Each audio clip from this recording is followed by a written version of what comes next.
Welcome back my YouTube channel sociology life study. और आज की क्लास में जो हमारा टॉपिक है वो है जाति व्यवस्था में वर्तमान परिवर्तन अर्थात change in present change in caste system. अर्थात जो जाति व्यवस्था है उसमें वर्तमान में क्या परिवर्तन है उनके बारे में आज यहाँ पर देखेंगे। तो देखो, जाति व्यवस्था के बारे में अगर आप अध्ययन करेंगे तो आप ये पाते हैं कि जो वैदिक काल था उसमें जाति व्यवस्था जैसी कोई व्यवस्था नहीं थी, जाति थी ही नहीं। फिर उत्तर वैदिक काल में देखें तो वहां पर क्या हुआ कि वर्णों का निर्माण हुआ, ब्राह्मण, क्षत्रिय, वैश्य और शूद्र। फिर आगे चल के देखते हैं तो जो आता है हमारा स्मृति काल अर्थात ईसा से 323 वर्ष पूर्व। तो यहाँ पे क्या हुआ, जैसे मैंने भी आपको बताया उत्तर वैदिक काल में ये वर्ण बने और ईसा से 323 वर्ष पूर्व जो स्मृति काल है, स्मृति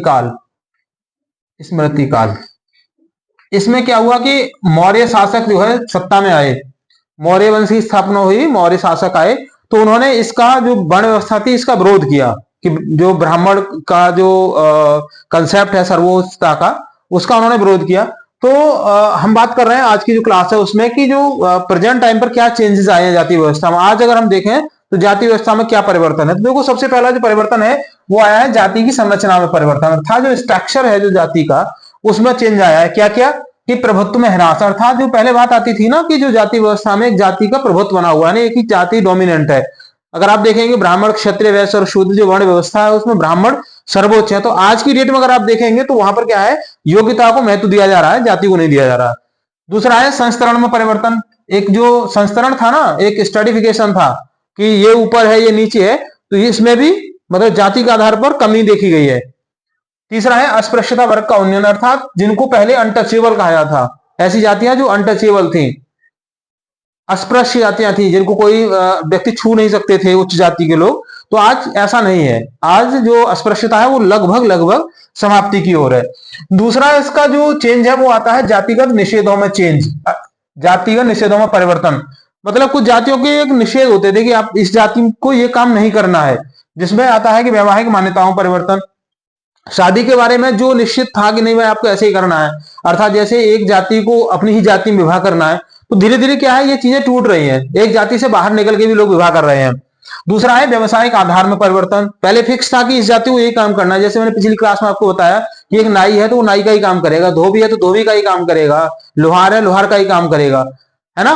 तो वो क्या अब क्या है, वो बंदा चेंज कर सकता है। अगर कोई किसी ने नाई जाति में जन्म लिया है और वो अगर मान ली लकड़ी का काम करने में एक्सपर्ट है तो वो अपना वो काम कर सकता है, ऐसा कोई बाउंडेशन नहीं है। आज आप देखेंगे तो आपको कई सारे जो सैलून है उसमें आपको मिल जाएंगे कि वो लोग उस कम्युनिटी से नहीं आते, दूसरी कम्युनिटी से आते, लेकिन वो बहुत अच्छा काम वहां पे कर रहे हैं। इसी तरीके से खान पान में प्रतिबंध में परिवर्तन। पहले क्या था, एक बाउंडेशन था कि भाई इस जाति के यहाँ खाएंगे। ब्राह्मणों का क्या था कि ब्राह्मण क्या करते थे कि वो केवल ब्राह्मणों के यहाँ भोजन करते थे। अगर उनको क्षत्रियों और वैश्यों के यहाँ भोजन करना है तो वो पका हुआ भोजन करते थे, कच्चा भोजन वहां नहीं करते थे।